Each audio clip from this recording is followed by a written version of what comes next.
Already తను నాకు తెలిసి ఒక్కరోజు కూడా సీల్ పెట్టకుండా ఇన్నేళ్ళు కొన్ని ఒకవేళ అనుకోవచ్చు సీఎల్ పెట్టకుండా ఉండడము ఏం అదొక మంచి పాయింట్ అని క్రిటిసైజ్ చేసుకునే పాయింట్ దొరకాలే, కానీ దేన్నైనా క్రిటిసైజ్ చేయొచ్చు. కానీ ఒక్కసారి జస్ట్ ఆలోచించండి, ఇవే పెట్టకుండా మనము కంటిన్యూగా ఇయర్స్ టుగెదర్ వర్క్ చేయాలి అనేసి అంటే అది చాలా డెడికేటెడ్గా మనం మైండ్లో ఫిక్స్ అవ్వాలన్నమాట. మనం ఈ పని చేయాలి, లీవ్ పెట్టకుండా ఉండాలి నేను అనేది ఫిక్స్ అవ్వాలన్నమాట. ఎన్ని పనులు వచ్చినప్పటికీ కూడా ఒకవేళ లీవ్ పెట్టాలి అని అనుకుంటే మనకి ఎన్ని రీజన్స్ దొరుకుతాయో, పెట్టకూడదు అని అనుకుంటే అంత కష్టపడాలి. సో అంత డెడికేటెడ్గా ఉండడం కూడా కష్టమే.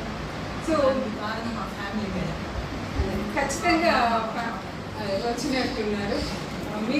మీకు రావాలి అవార్డు తనకంటే కూడా కదా మీరు సపోర్ట్ ఇచ్చినందుకు.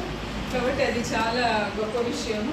మిగిలినవన్నీ మాట్లాడేదానికంటే కూడా ఇది చాలా గొప్ప విషయం అన్నమాట. మీరే పెట్టకూడదని ఫిక్స్ అయిపోవడం వల్ల.